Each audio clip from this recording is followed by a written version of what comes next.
Hello everybody, I am going to be talking to you tonight about Paper One for the lit paper. That's the one you're going to be sitting tomorrow. You're going to be spending time looking at A Christmas Carol, and then you're going to be spending time looking at Macbeth.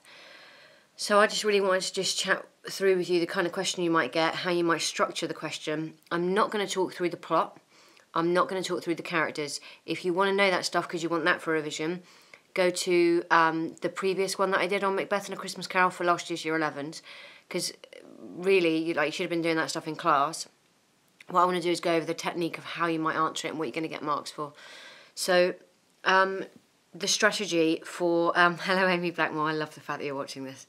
The first thing I would say is that the technique for answering for A Christmas Carol and for Macbeth is the same, and that is ever so slightly different from the strategy that you might use when you do paper 2. But for your PPEs, you're not doing paper 2; you're only doing paper 1. So, because obviously you've done Lang paper 1 and Lang paper 2, so you're just going to do the lit paper 1. So we're just going to look at Macbeth and we're just going to look at Christmas Carol. So the first thing to realise is that all literature essays are essentially an argument. And so they will ask you a question. For example, in one of the papers it might say, you get an extract, but don't worry about that bit yet. How far is Macbeth presented as a hero?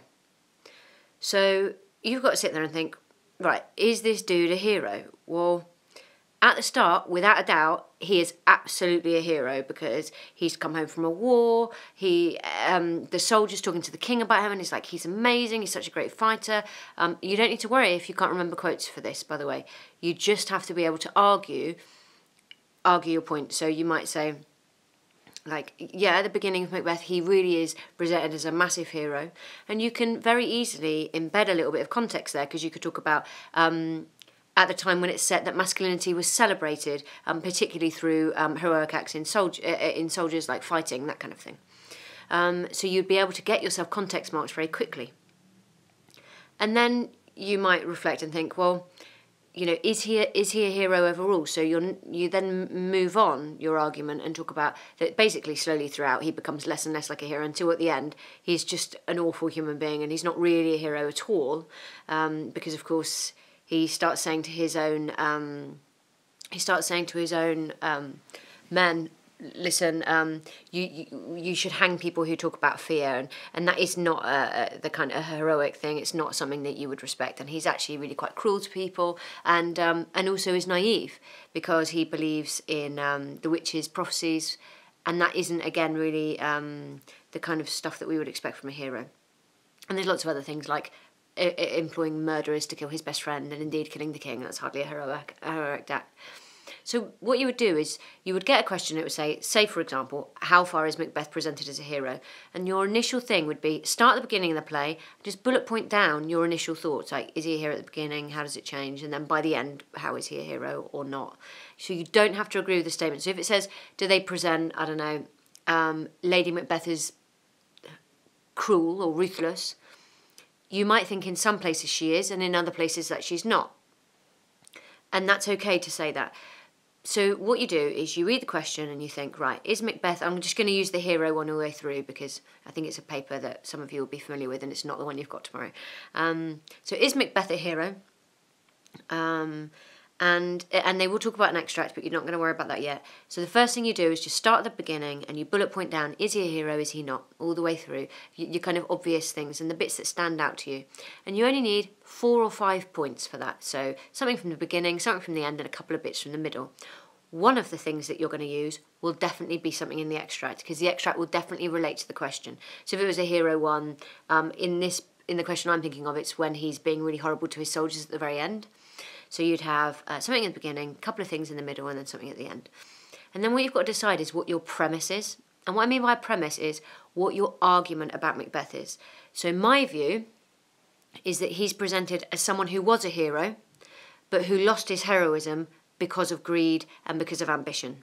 So that would be my argument. So I would begin my very essay by outlining what my premise is. And then all the way through, I'm going to argue that premise. And that's what I mean about literature essays being an argument. So I've decided Macbeth was a hero. He was a classic soldier hero. But when you stop fighting for your country and you start fighting for yourself, so you're selfish essentially, you become less heroic. I can't say that. Heroic. and that argument is then one you make all the way through. So you say he begins as a really heroic person, and then you start off with that, and then you say, but then he decides and is persuaded really by his wife to put himself above his country. And because of that, then you might talk about the fact that, I don't know, he decides to kill the king, or he can't pray. Like when he says that he's scared and he couldn't say amen. All of those kind of things, they really show him not as a kind of brave hero, the kind of stereotypical views that you might expect a hero to be. So he might be, it might be someone who defends others and who fights for the good and who is brave, those kind of things. So slowly that falls away, and essentially you'd have to decide what your argument is. So Macbeth begins as a hero, but it loses it because he becomes selfish. And then obviously you could talk about him being a great fighter at the beginning, and all of the things you'd expect of a hero. Then you might go in with the fact that he becomes not like a hero once he's killed the king, because he almost appears cowardly. And in fact, Lady Macbeth says that he's kind of cowardly there. She just says he's not like a man, and of course masculinity would have been important to him. And then as you move on, you might talk about the fact that he's so frightened of Banquo's ghost, or indeed that he gets murderers to kill Banquo rather than doing it himself, and you could talk about that for him being such a lovely thing to say. One of the comments there. Sorry, I've got distracted then. So he slowly becomes less of a hero as that goes on, and then finally you would talk about the end, about how Shakespeare deliberately shows Macbeth almost becoming an anti-hero. He's a very cruel man. He's a fallen hero, and if you wanted to really aim for a perceptive comment about that, you might start talking about why Shakespeare's done that. What was Shakespeare trying to say to his audience about what he considers a hero to be? What was he trying to say about society and maybe people who were trying to attack King James? So you might try and bring those things in. If you're really trying to go for the highest kind of grades, and this would be for context, you could talk about the fact that Macbeth is a tragedy, and therefore Macbeth is a tragic hero. Pretty much whatever question you get, you can end up talking about the fact that it is a 5-act play, which is one of the rules of a tragedy. And in a tragedy, you have a hero, and the hero has something intrinsic to them that is called their fatal flaw. And so for Macbeth, it's ambition. So he was a hero, he had all of the characteristics of a hero, but his own ambition made him fall, and essentially it always leads to their death. So regardless of what happens, their flaw is that's like a bad bit about your character, is so bad, and it develops and develops and develops, and then at the end they die. And often in a tragedy, and in a Greek tragedy, which is what Macbeth is, they realise just before they die, oh, my bad, I got it wrong. And he does that, of course, because he realises that the witches have kind of fooled him, and that Macduff is not a woman born because of the caesarean thing. So that's essentially how you're going to structure your works. You're going to start off with thinking, right, read the question, think, bullet point down, you must plan, bullet point down what your key responses and your thoughts are. Something from the beginning, a couple of bits from the middle, something from the end. And then what you're going to do is you're going to think, well, given what I've noted down now, what is my thought? What is my answer to the question? And that's essentially what your premise is. So it might be about ambition, and then you might argue that Macbeth or Lady Macbeth is or isn't ambitious, and what Shakespeare's saying about that ambition. And then every paragraph, your topic sentence needs to kind of link back to your premise, really, because all you're doing, your whole essay, is then proving your premise. So you're saying, I think that Lady Macbeth is a ruthless character, if that was something you had a question about Lady Macbeth. So if you said she was a ruthless character, you might begin by talking about how ruthless she is immediately. The minute she gets the letter, she's like, I'm going to kill that king. I don't even care. I don't care that it's regicide. I don't care that he's God's representative on earth. I'm just going to kill him. And then she starts calling for the spirits. That's really ruthless to begin with. Then you could move on, and you could start talking about, I don't know, the fact that she says, when she's trying to persuade Macbeth, she's so manipulative, and she starts saying, you know what, I would rather, what did she say about bashing the baby's brains out across the wall, rather than go back on something I'd said. Well, that's really manipulative, because she's bringing up their dead child in order to manipulate him and evoke something in him. I think though that you could then say that maybe she's so manipulative because in some respects she's failed as a woman, because clearly she did have a child at some point, because she says I've given suck, so she has breastfed. maybe she's failed in her role as a woman. Thanks, Sam. Yes, she dashed the baby's brains out. But she's failed as a woman, hasn't she? And so I don't think that, but you know what I mean. At that time, her role for being a woman would have been that she should be a mother and breastfeed and all those things. And her baby is dead.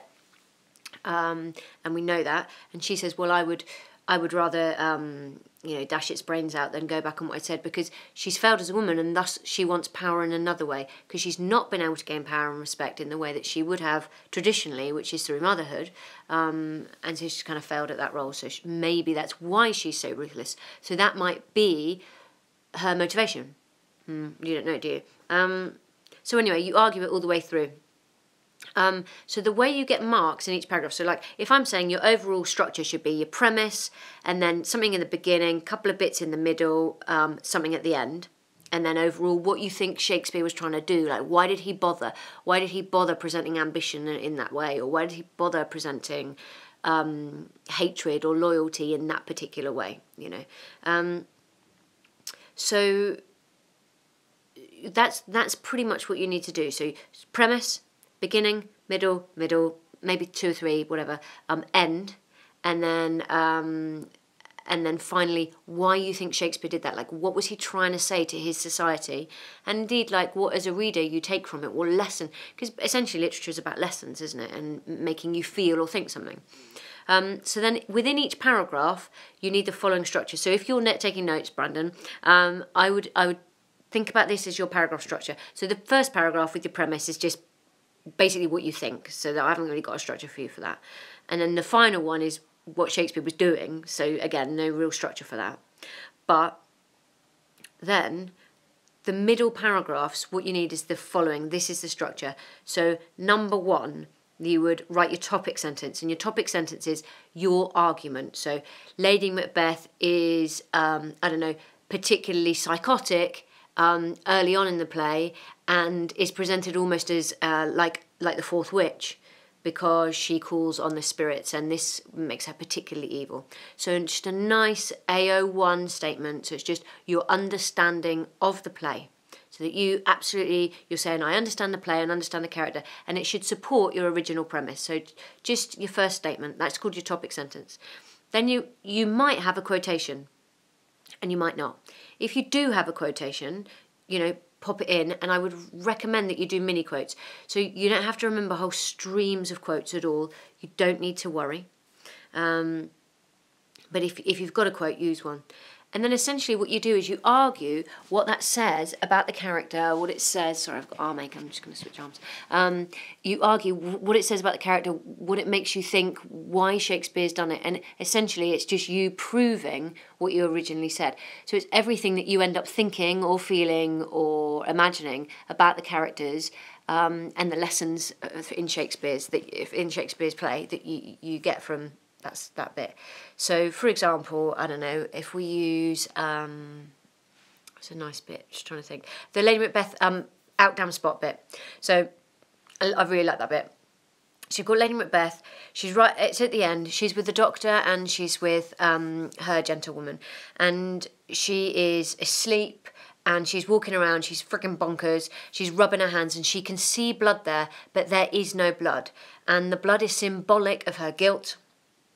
And so Sally, you had a question about her, how is she presented as ruthless. In that particular extract, I don't think she is massively ruthless. And indeed, I would say that she was probably quite vulnerable. And what you start to see is that she is so damaged by guilt because of what she's done that she's hallucinating. And actually we see that kind of that ambition and that kind of greed causes hallucinations throughout. It almost sends them bonkers. So then it's like worth arguing, well, what's Shakespeare trying to say about the fact that she has been ruthless throughout, and by the end she's hallucinating blood and she can't sleep and she needs a candle with her. What's that candle symbolic of? Why does she carry that with her all the time? And it's essentially because he's saying...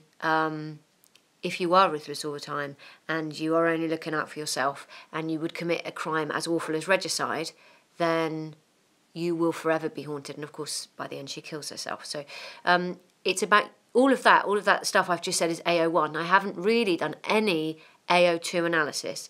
Your AO2 analysis is going to come from the extract. So if you've got some quotes that you remember, like, I don't know, they call Macbeth Brave Macbeth or Cousin or something like that, or indeed the dashed the baby's brains out or out damn spot. If you've got those, great, but do not spend your time tonight learning quotes. Do not spend your time learning quotes. What you should be spending your time doing is thinking about, what do I think about Lady Macbeth? What do I think about Macbeth? What do I think about Banquo? What do I think about the witches?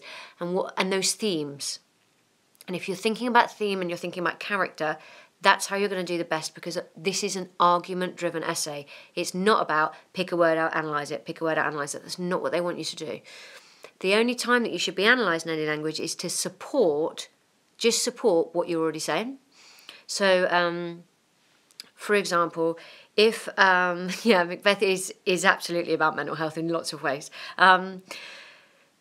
If you are writing an essay all about Macbeth being a hero, and you've done your first premise, then you've done something about him at the start being a hero and slowly how it falls away, what I would say is that then if your extract was about him at the end, he calls somebody lily-livered something, and he tells them that they should prick his own face because he looks like a goose because he's so scared.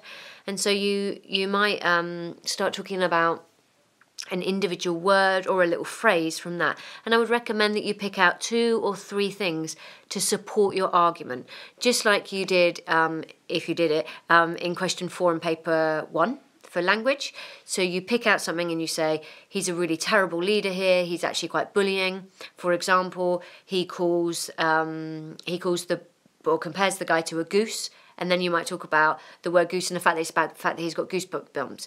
So this guy is scared, and instead of reassuring him, he insults him. He calls him an animal, which shows that he doesn't really value him as a person or that he has emotions. So you do all of those individual word analysis. And they will have picked an extract deliberately that will make you go, oh, okay, I can talk about that. So if it's the Lady Macbeth one, it would be something like spirits or unsex me here, or one of the blindingly obvious ones. This is then, essentially you've got your AO1, you've got your AO2, which is your individual word analysis, and you'll just get that from the extract. By no means do you need language analysis in each paragraph. What you do need in each paragraph is a clear argument that says what you take from the play, what you learn about the characters, and how that links to the theme or character that you've been given. And then the only other thing is context, of course, and you will get context by using it to inform your interpretation. So, for example, we get, I don't know, the Lady Macbeth being ruthless one. So if you said, at the beginning she's really ruthless because she gets the letter and she decides immediately to kill the king, and that is particularly bad in the time because he was deemed to be God's represented on earth, so in some ways she's killing God as well as killing the king. Just as that aside, that would easily get you a level 4 for context. If you want to go a bit further for context, you start to use things like phrases like patriarchal society. So patriarchal society, don't worry about the spelling. I'm not going to tell you how to spell it because clearly I'll get that wrong online in front of everyone. Patriarchal society just means a society ruled by men. You might say something about it being a Greek tragedy. You might talk about the word regicide. You could briefly mention King James, the Gunpowder Plot, the Catholics, any of that kind of context stuff, but only if you're using it to interpret the text. So if you're talking about, I don't know, the witches, you might briefly mention demonology and the fact that King James was obsessed with the witches, and that there was a genuine fear of witches, and there was a genuine fear of the Catholics taking over at the time. So anyone plotting against the king was feared. You might talk about the role of women and about their job being to raise children, that kind of stuff. Okay, so I'm pretty much going to stop there on Macbeth. The premise is exactly the same for A Christmas Carol. So you're only going to do the 2 questions. So with The Christmas Carol, you'll get an extract as well, and it'll be some kind of question. The mock, I think, that people did before were, oh God, I don't want to actually say the actual one because I can't remember what the real exam was.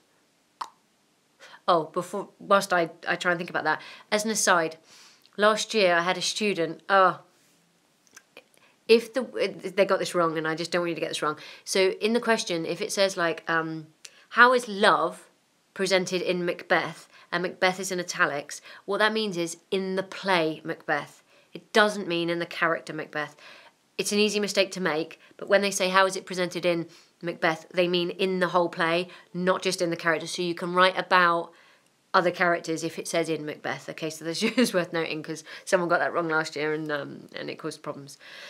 So Christmas Carol, say like they say, how do they present, I don't know, Scrooge changing? So like that was what you got. And then the extract you got was something about him being, you know, early on it says he's a scrounging, scraping, blah-de-blah-de-blah. And that he, the weather sometimes gave handsomely, but he never did. That kind of extract.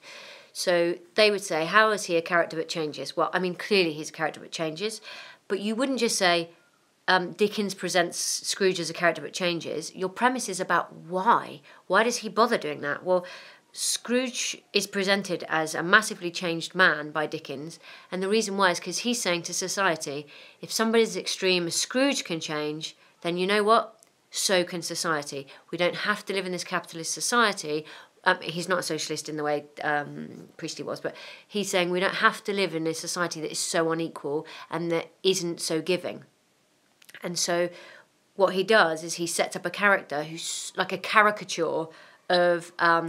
he's like the archetypal villain, isn't he? He's got this crooked nose, pointed nose, and blue lips and red eyes, and this white hair. And so he's set up as an archetypal villain. And what Dickens is saying is if he can change, anyone can change. So that would be my premise. Then I'd go in with how he begins, and I probably would do a bit of analysis of the red eyes and about that being symbolic of the devil, or indeed, like, it's unattractive and all those kind of things. And then I might move on to a text and talk about that he begins to show some vulnerability, you know, maybe when he sees his younger self and he starts to cry, and about how that what we see for the first time is that he isn't just this horrible villain who's repeatedly saying, good afternoon, and what about the prisons, and if they want to die, they should die, and that would decrease the surplus population. So I would say, like, to begin with, he just seems like a massive villain, but then we start to see some vulnerability. And what's nice about that as a reader is that you start to understand maybe why he's so abhorrent. And the reason he's so abhorrent and so hostile is because he's clearly had his own rejections and he's slowly closed down emotionally. And all of those comments would be AO1 comments that would add to your essay and basically form the crux of your argument. So Dickens is saying everyone has their own motivation for sometimes being selfish or looking after themselves, but look what it leads to, because he's actually unhappy. It doesn't make him happy. And then the text moves on, and you might skip to another part when maybe he watches Tiny Tim, and for the first time he starts to have a little bit of empathy and he wonders whether Tiny Tim will be okay. And then obviously you could flip right to the end when he's like, oh, have a turkey, aren't I great? And he's like a big dad to Tiny Tim, like a second father. And that he brings wealth and happiness to others, and that that's a significant change, and so that would be essentially your argument. So yes, there's a change, but you've got to talk about why Dickens bothered, because obviously he's trying to give a social message. And again, if you were going to kind of talk about context, you might talk about the fact that particularly at the time there was a huge social divide economically. I don't know if the Who's Tiny Tim is a joke. Tiny Tim is the son of the Cratchits who's disabled, and when he's not in a wheelchair, but yes, he's very ill, and maybe in some of the videos he might be in a wheelchair, but he's really a young boy. He's very sweet, and a nice little quote for him, if you want to remember a quote, is they describe him as good as gold, and of course that is just such a cracking quotation from Dickens, because what it's saying is that as good as gold is used to like say he's really great, but if you look underneath, the meaning is that he's as important and as significant as gold, as money. Okay, yes, if you don't know the storyline, I would definitely watch. So I'm just responding to the comments. That's why I'm jumping. I would definitely watch my previous video. They will definitely, Lily, they will give you an extract for Macbeth, and they will give you one for A Christmas Carol, and that is the structure of the paper, and it will be for these PPEs and your next set of PPEs and your real exam.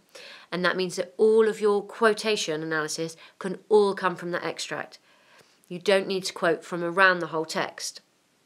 It's only the poems that you need to remember and an inspector calls. And if you've got other quotes, terrific, but you don't need to worry. So the questions are marked out of 30. They're both marked out of 30, so there's just 2 questions, and just spend equal time on them both. So to recap, you need a premise. So that's what you think about the text and the answer to the question and why they've bothered to do it.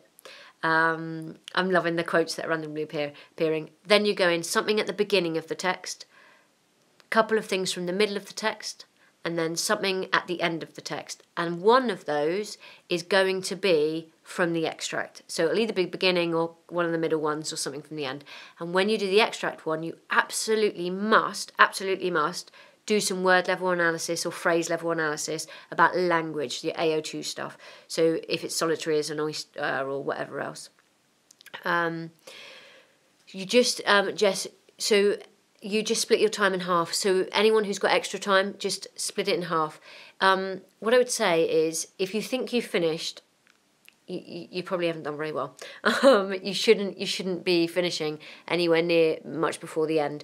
So maybe give yourself a little bit of time to read it through, but you can always add more. You can always add to an argument about a character, even if you pop a star in and whatever. In terms of length, it varies. I mean, a couple of sides per question, I would expect, as a broad thing, but don't worry about that. Holly's just asking how long you have, and this is a bit embarrassing because I want to say an hour and a half. There's a tiny little part of me that's doubting that that's right. I'm pretty sure it's 45 minutes for each question, but it might be not that. I'm gonna tweet that in a minute because I can't remember, and I'm just gonna look it up. It's 9:30. I haven't had any beer, but I've had a lot of pizza, and I'm feeling a bit tired. Right, I'm just going to stay here, and I'm laughing at the quotes that come up. I'm just going to stay on for a couple of minutes at the end, and just crack me a question on the screen. I'll be able to read it if you've got one, and I'll just stay on for a couple of minutes, and then I will go. But if you don't do any questions, I'm going to go, because otherwise it's a bit awkward.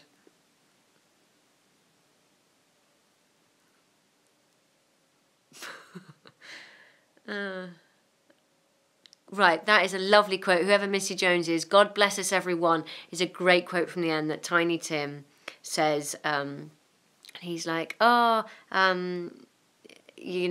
essentially everyone is blessed by God. I don't believe this, but everyone is blessed by God, especially if they're good.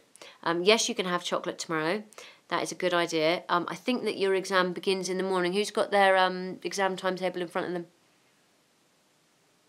Someone should have it. Actually, it should tell you on your exam timetable. It should tell you how long the exam is. So at 10:10. Raya, well done. Oh, hang on. Some people are saying it's 8:40. Some people are saying it's 10:10. Right, it's 8:40, definitely, because there's a lot of people saying that. And there's one question on Macbeth and one question on A Christmas Carol. And it says it's an hour and 45 minutes. So then what I would do is I'd spend 45 minutes writing on each one and then plan. Right, if you haven't done A Christmas Carol at all, the best thing, oh God, it's late to be doing this now, but the best thing I would recommend is that you watch the movie version of it. It's on YouTube, because the storyline is remarkably similar. And you will have an extract, so you won't even need to worry about quotes, but you'll have a really good sense of a storyline. And that way, you'll be able to have a go, even if it's a struggle. If you've got one of the revision guides from the library as well, that'll help. Anyone got any more questions before I go away and go to bed? What are the maximum marks you can get if you only answer the first bullet point? Yeah, I mean, it's not really like that.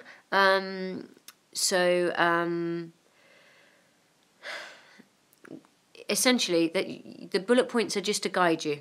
So the first one, the first sentence will say something like, I don't know, how is Scrooge presented as a changed man? Yeah, I just said that earlier. And then it would be, the bullet point would say something like how he changes through the text, and then how Dickens shows the change. And all they're trying to get you to do with those 2 bullet points is make sure that you do AO1, so you argue your ideas and about the themes and the characters, and number 2, that you analyse individual words. That's what they're trying to get you to do. So don't worry too much about the bullet points, other than what they're trying to get you to do is make sure you focus on the whole text. So you've got to argue from the whole beginning to the end, and pick out some, something from the beginning, something from the end, and a couple of bits from the middle, and you must analyse individual words. And that's what they're trying to get you to do. So don't worry too much about the bullet points, but that's what they're there for. Any other questions? Sorry. Hello, James Goodwin. Yeah, you can absolutely use quotes like solitary as an oyster, because it's a nice, easy one to remember, and good as gold. So context for A Christmas Carol, some people have said. So the kind of things you could use is Christian society. Now, don't say everyone was a Christian, because that isn't true. Predominantly Christian society or Christian values. You could talk about the workhouse, and about how that there was a massive divide between the rich and the poor, and that lots of the poor were sent to the workhouse. You could talk about the fact that people were frightened of there being a population explosion and there not being enough resources for everyone, and so some rich people, though not everybody, it actually came about from a guy called Malthus. Malthus had written about the fact that the population was going to grow and there'd be limited resources and things, and that some rich people struggled with that and worried about, we got to stop feeding poor people, and it wouldn't be so bad if they died, because then it would decrease the surplus population that they were a bit worried about was going to kind of threaten their existence. I don't know if I said about Christmas being a time for giving, that there was a real sense that people who had more money should at that time be charitable. Other things that would be relevant. The fact that Dickens himself, and this actually is quite a nice one, so if you're talking about why Dickens might have done something, it is worth noting that Dickens had great success as an author, and became quite well known and well respected in literary circles, and had a relative amount of money. But what an awful lot of people didn't know is that he really struggled with poverty when he was younger. I don't want to get this mixed up, but I think his dad was put in prison for debts. But you might want to double check that, because I can't remember. Whoever's correcting Holly's grammar, that's very nice to see. There are 4 marks available for spelling, punctuation and grammar, but as long as you spell Shakespeare correctly, that will be on the paper, so you should spell it correctly. As long as you spell Macbeth properly, and Scrooge, then they're great. It is worth thinking about as well, if you get anything about Scrooge or Tiny Tim or anything like that, thinking about nomenclature. Thanks, Sophie. Yeah, he was in prison. I thought he was, but when you're knackered. Nomenclature is the naming of things. So it would be Dickens's nomenclature. Shakespeare does have a capital S. For example, the fact that he calls him Tiny Tim, he deliberately uses the word tiny because that creates a sense of vulnerability. So nomenclature is just the naming of things. So, for example, Dickens's nomenclature is important with regards to Tiny Tim because the alliteration creates a little catchy, kind of cute name. It almost sounds like a little nickname, and that makes us feel affectionate towards him. In addition, the adjective tiny, blah, blah, blah, blah, blah. You might also talk about past, present and future, particularly the Christmas present, the ghost of Christmas present, because, of course, it means the present as in now, but also that has a double meaning because it means present as in a gift. And, of course, what he's saying is the present is a gift. Make the most of it. Make the most of people. You could talk, of course, about Scrooge and how much that sounds like scrounge, and scrounge to, take money. You could talk about Ebenezer, which is like a memorial stone. Other things you could talk about. Don't know. Make sure when you're talking about future, yeah, the ghost of Christmas yet to come. Yeah, because it's not actually the ghost of the future. Yes, you're right. That's about it. Has anyone got anything else? What if we get a quote about Marley and not the spirits? That's fine, because the question will be something like, it might end up saying, I don't know, it might end up saying the role of the supernatural, so what role does the supernatural or what role do the ghosts take? And Marley is a ghost, and so, you know, you could talk about him and his chains and what they're symbolic of, and what Dickens's message is about that, like it will haunt you, etc. Essentially their role is as messengers to bring about change, isn't it?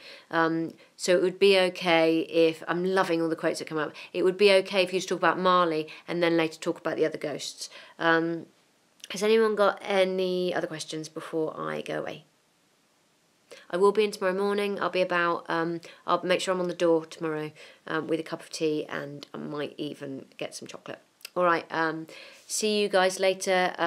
It's my pleasure, and I will see you tomorrow. All right, oh dear. I've just clicked on Jess Nelson, and apparently I'm trying to block her. Sorry, I didn't mean to do that. Okay, cheerio, bye.